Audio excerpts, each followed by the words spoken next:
Hello, my name is Prime and welcome back to ATS Showcases, and today I'm going to be checking out this specific P-500F mod, a very popular and incredible free truck mod available on the Steam Workshop, and I will have a link for that down in the description below. And I must say I am highly impressed by the customization options and other configurations available for this mod. There are 3 different chassis lengths available. Here in the engine department there are plenty of options, each of which have their own custom sounds, so there is no need for additional sound mods. Transmission-wise, there are plenty of transmissions available, ranging from what I do believe is 4 speeds at the minimum, all the way up to full 18-speed fullers. Interior-wise, there are 6 different packages, ranging in color. Speaking about color, on the exterior, there are plenty of default colors, and in today's video, I am using this brilliant red 2150, and now the bread and butter of this mod, the exterior accessories, from various grills to different bumpers, headlights, air filters, door and window trim, different exhausts, including the exhaust stack type, various fenders, bumpers, mud flaps, and more. This truck truly does have a number of customization options to make it your own. And finally, here on the interior, there are a few things you can change, most notably the steering wheel if you have different steering packs available, although I do believe this mod includes some different SCI wheels within it. You can add a GPS to the windscreen, which I highly recommend adding one, as the truck does not have a GPS otherwise. You can add various dashboard accessories and other cabin accessories alike, for example here on the seat. And if you wish to add a hanging item, you can do that as well. Now, for today's delivery, we are going to be using our ownable Load King drop deck trailer to haul this planter from here in Omak over to Everett today, taking some more scenic roads across Washington State. So without further ado, let's get our Pacific P-500F started up and get on the road.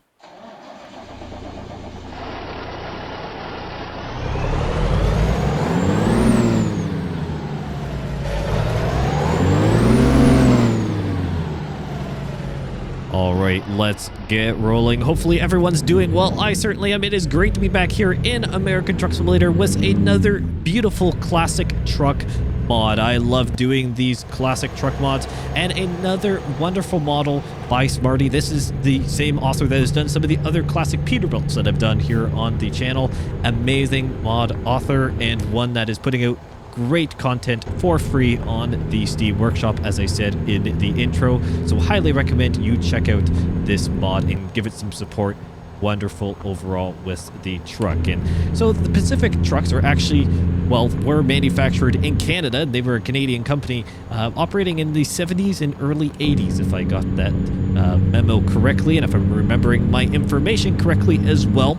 And they were often used for logging and oil field work and some other, well, more on-off-road conditions. And you may be asking then, well, Prime, why in the world are you not doing, say, a logging delivery today or something else with this truck? The main reason why is that, and this is actually a bit of a gripe I have with ATS overall, is the scaling of the logging trailers in particular to the truck models overall. I just feel like the default ownable logging trailer is, well, just not very good, to be completely honest with you. It's just way too, well, chunky, if that makes any sense. It just doesn't look, in my opinion, that great. And the scaling of it compared to the other trucks make this truck look, well, like it's a little toy truck, which, albeit it's not a large truck overall. But, for example, paired with this drop deck, the scaling of this Load King appears a lot better in the game. So we're running just a little bit more of a highway delivery here today, and maybe not the truck's more classic use case, but you know what, I think it's going to be a great one overall, and great to be back in a different mod showcase as well, so can't really complain too much there. Now, there's many things that we're going to talk about today, but there is a big elephant in the room, and I am actually recording this not too long after this milestone was hit. We have crossed 10,000 subscribers here on the Prime Simulation channel, and of course, meeting in the community as well, with the community growing so incredibly fast. Thank you from the bottom of my heart for all the continued support through various times of upload inconsistency and so on.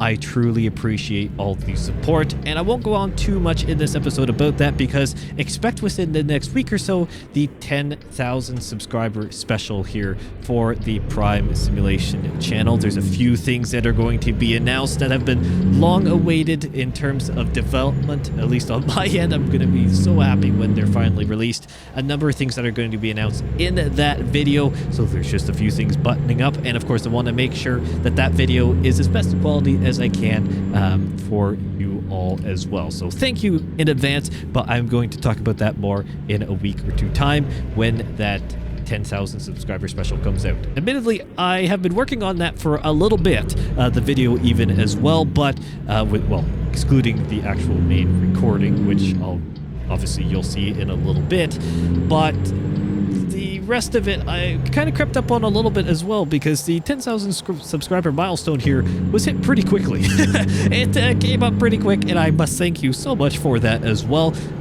But you know what?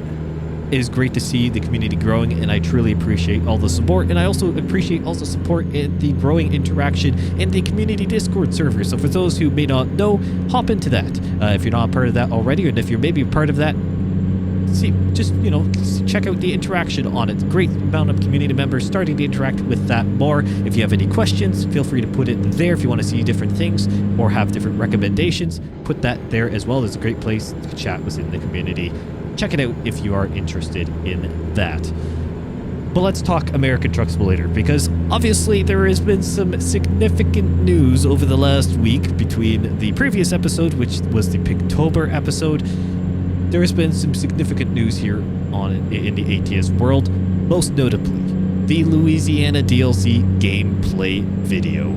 Yes, we have the official gameplay trailer, or at least video, for the Louisiana DLC by SCS Software, a milestone blog post and video release in terms of an upcoming map expansion, and it is incredible to see. The Louisiana DLC, besides some very intriguing infrastructure, which we'll talk about in just a few moments' time, I want to really focus on here first the vegetation. The vegetation and natural scenery of Louisiana is something that I don't think we've actually seen yet here in ATS in terms of the quality and diversity and density of the vegetation as well. Louisiana is unique. There is no way around that, and the vegetation is one of the most unique parts of Louisiana, let alone the natural geography of the state itself, with a lot of swampland and so on. But the vegetation that we're seeing in Louisiana is very exciting for the future of ATS, especially as we continue to push east, because vegetation gets arguably a lot more important as we move east compared to some of the western sections, especially southern western sections of the ATS map, admittedly, and that is just because of, natural geography and the fact that you can't have too much dense forest in desert. So that's just the way it is. Either way, great to see, very exciting to see the amount of detail coming in with some of these wetlands and so on. Again, vegetation and variety of vegetation as well in the Louisiana DLC makes me so much more excited for continued DLCs once again moving east. But in terms of obviously the different infrastructure, there's plenty of bridges, and pretty significant bridges as well in Louisiana. There are plenty of raised highways over swamp and bayou land, or at least swampland at least. There is plenty of really unique ferry ride, or at least there's one ferry ride I should say, that was shown off in that gameplay trailer, which was really, really exciting. A little short shuttle, shall I say, across the ferry, but interesting that is part of the road network, and I'm happy to see that it's included within the road network of the Louisiana DLC. Of course, as I mentioned, other major bridges, other water control sections as well, big highway infrastructure as well, some key ones running through the southern section of Louisiana, continuing to move east.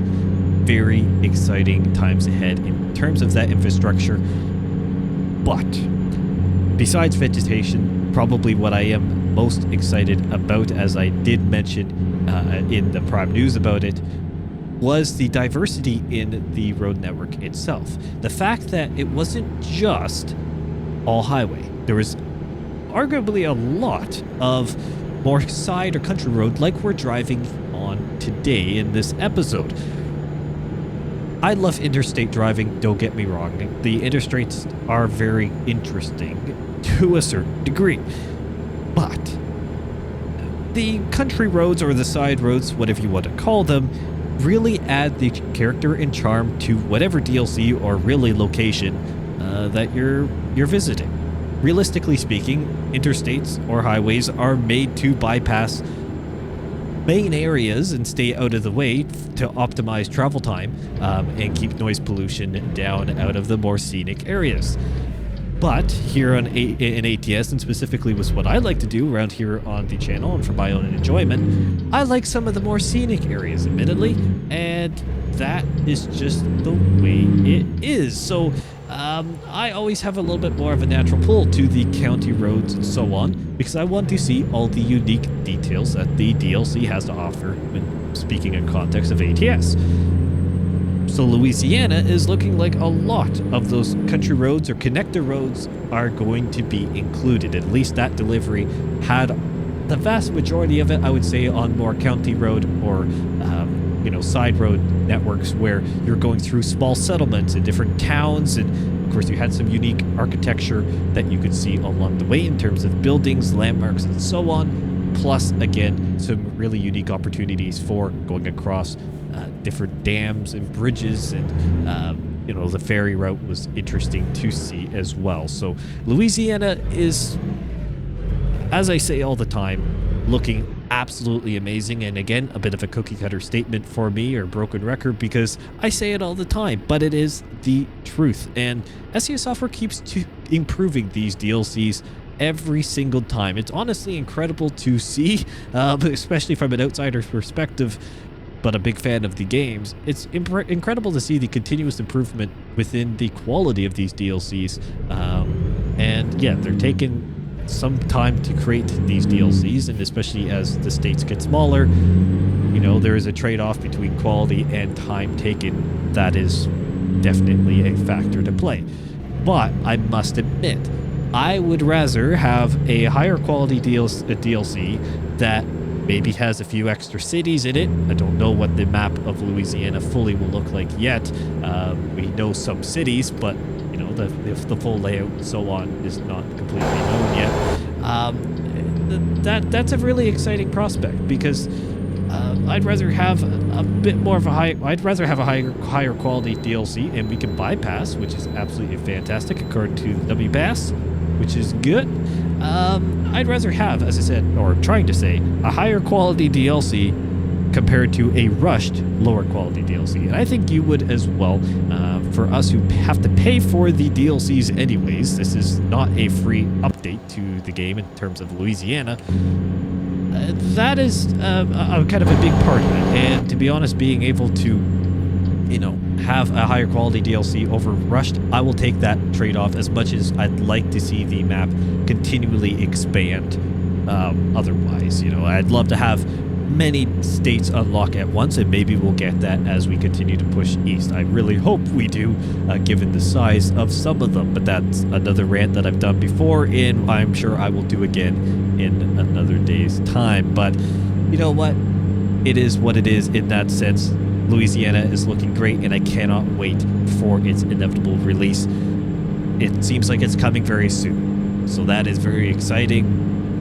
Generally, it's about a month or so, maybe a little bit longer after the release of the gameplay video to when the official release date is, or at the very least confirmed. So there you go. We're getting to the final stretches of Louisiana, which is extremely exciting. And another reason why I'm driving this truck, besides finding this mod on the Steam Workshop and wanting to haul with it, this truck obviously being an old Canadian-made truck, there's been a teaser going around from SES Software for quite some time now.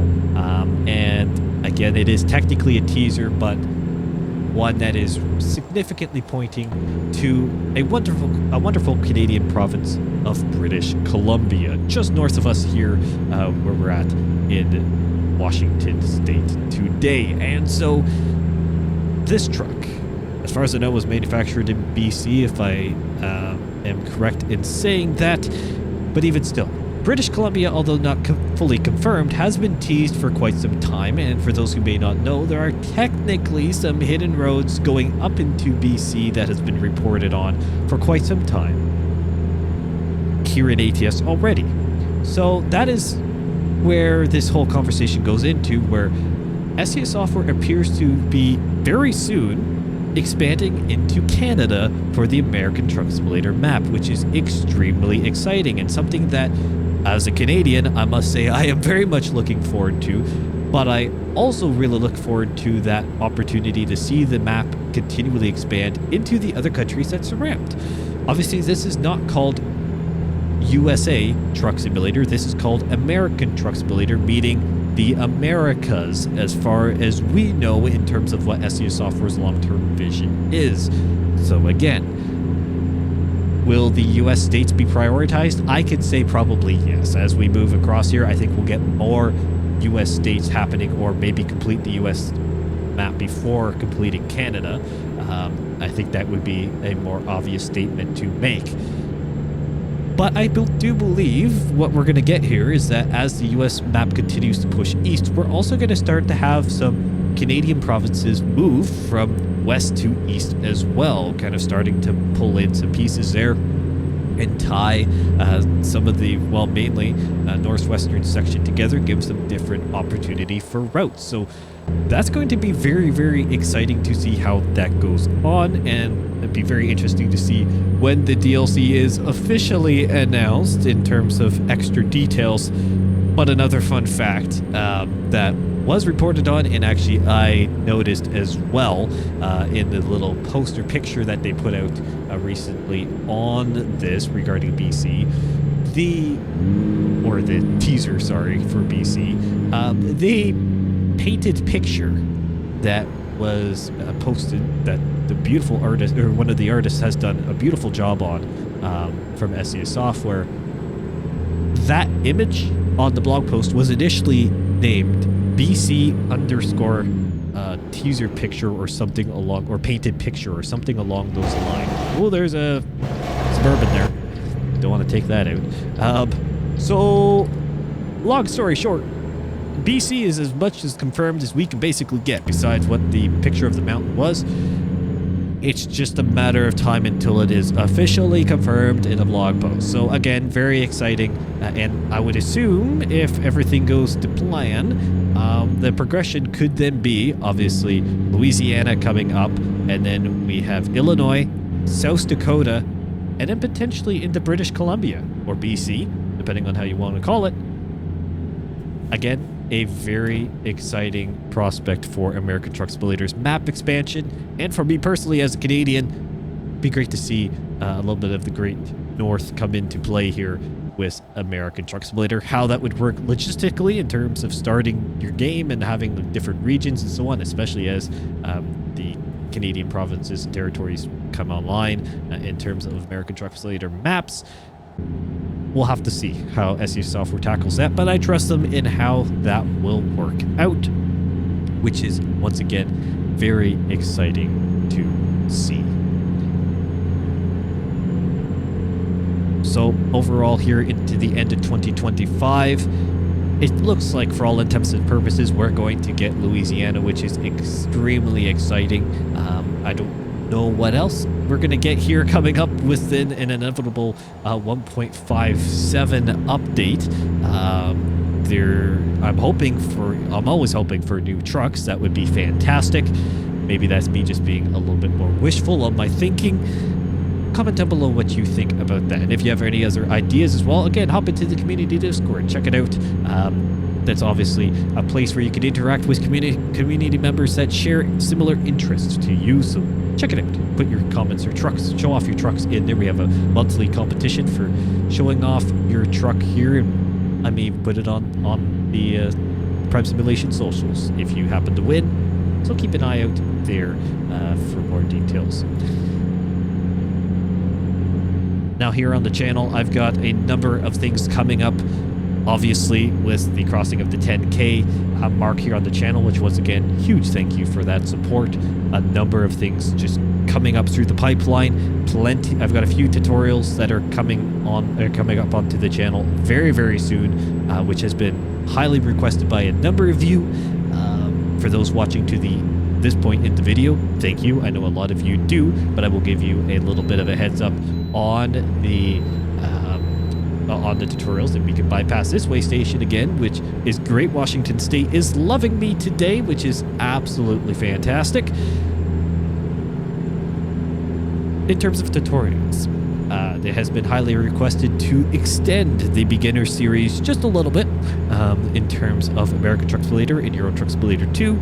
So that is something that is coming up very soon. There'll be a few extra parts made available, and especially for many new people that are going to be joining on the console side of things, albeit this is technically going to be PC gameplay, and I'll be continuing to do PC gameplay at least as of right now.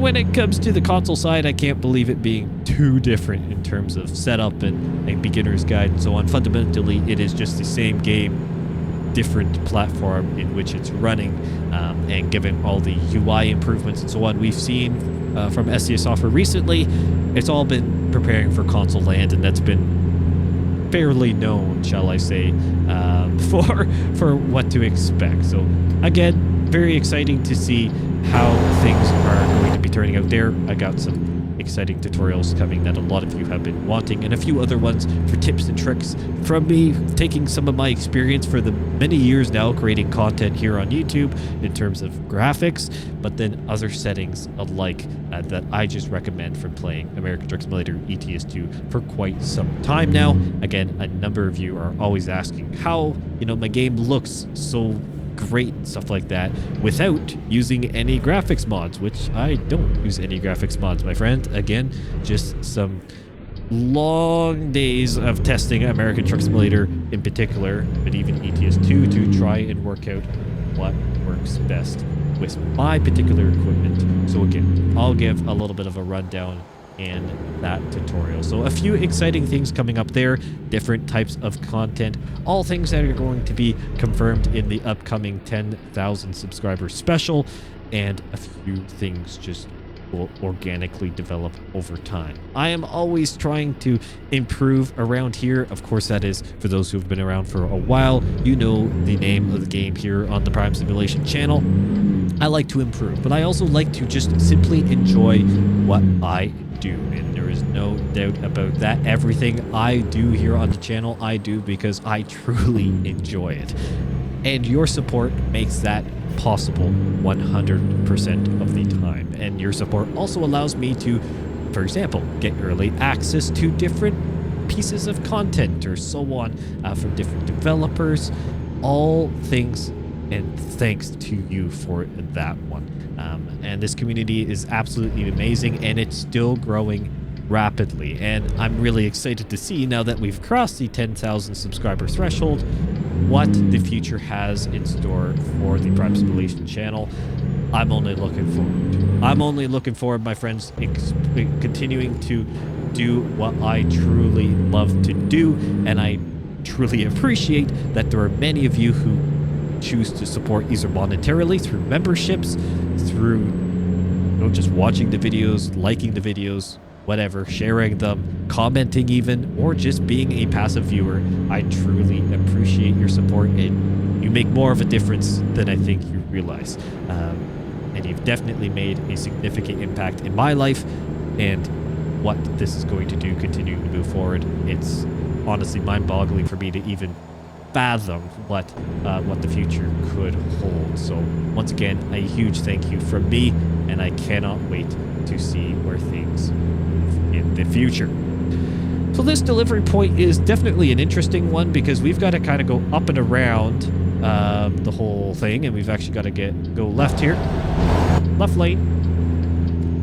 We've got to kind of cycle up and around, or not. I went the wrong way again. No! Another day, another Prime Simulation blunder, my friends. What do you expect? So we could go all the way up and around, but I don't really feel like doing that. And you know what? Because we have a lovely cop behind us, and because we're going to just do something sort of sketchy, we are going to try and pull forward here, and we are going to back down the shoulder of this ramp, scrape up against the barrier. Oh, look at this. I mean, if we try and keep it off the barrier, we should be able to back along here half decently. And yes, I'm reversing an exterior camera. Roast me in the comments. I don't care at this point, my friends. I don't care. Avoid the barrier at the back, kinda-ish, not really. And there we go. You know, it's not legit. You know, legally, you should have probably gone up to the next exit and take the time to do so. But again, I'm Prime Simulation, and I'm taking some creative liberties.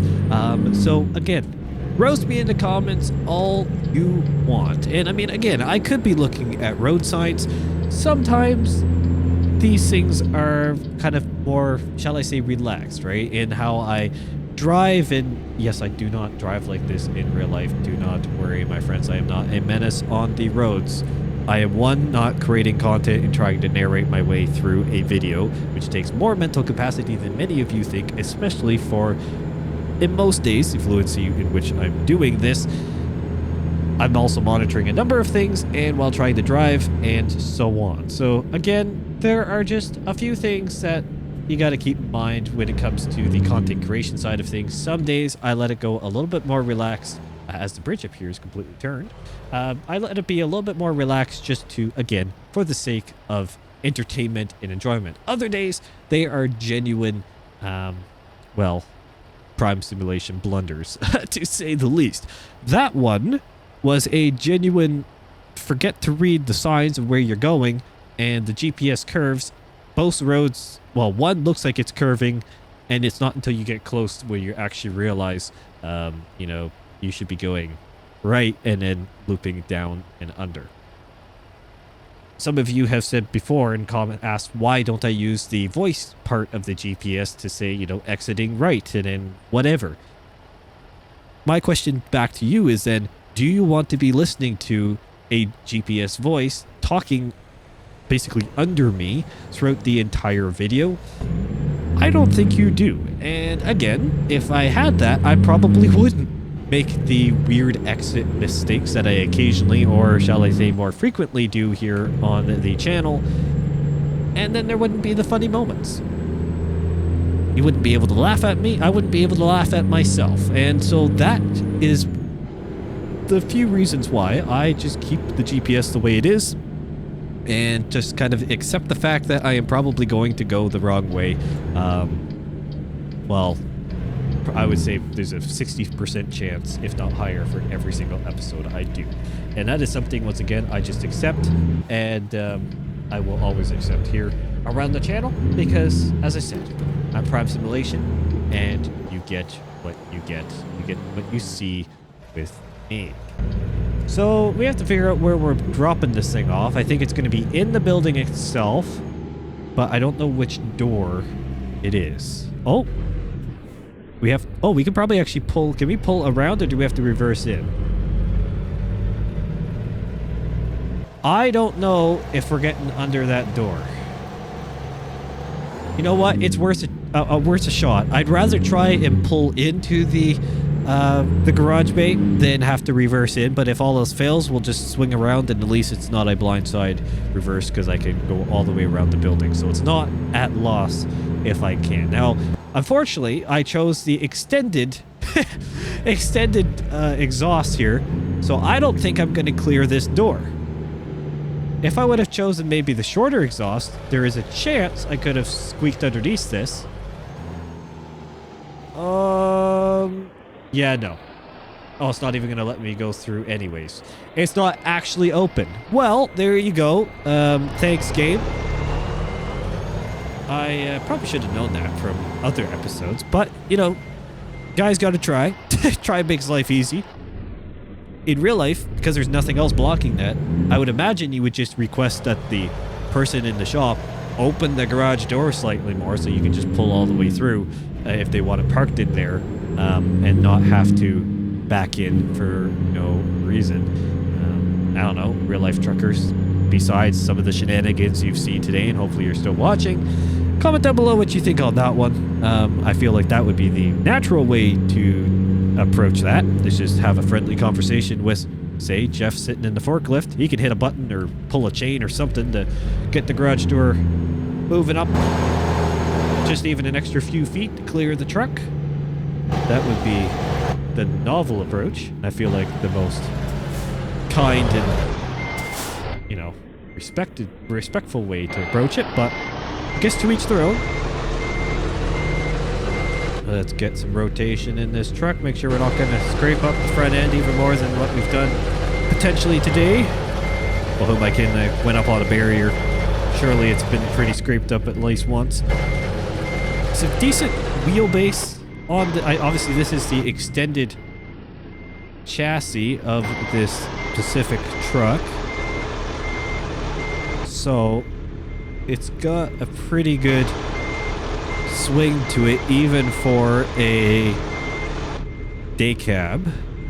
But it's not doing too bad right now. We're a little bit close on our far side, but I've been able to clear it. And you know, it's looking so good. So far, so good. Yep. We got to bring it back as my mouse nearly fell off the side of my sim rig, which is beautiful, but I caught it with amazing prime reflexes that you cannot see, but just take my word up for it. I'm not a liar. At least I don't try to be. And just like that, you know what? I will take that for a prime simulation reverse. Normally that's, you know, normally it's fairly sketchy, but that is quite centered. And it actually aligned that well, and it was just a one shot in. So, you know what? I'm not going to complain with that at all. Thank you all so much for watching this episode. Fantastic to be doing another truck mod review here on the channel, another showcase. This is what I truly love to do, and it's great to be back in doing it. This Pacific P-500F is a beautiful truck mod, once again available on the Steam Workshop. Highly recommend you check it out for yourself if you have not done so already. Comment down below any suggestions you may have, or hop into the community Discord and put your suggestions there. Again, if you have any questions, want to showcase your truck, that is the place for it. That community Discord server is the place moving forward for all of that good stuff. Once again, thank you all so much for watching, and I will see you in the next one.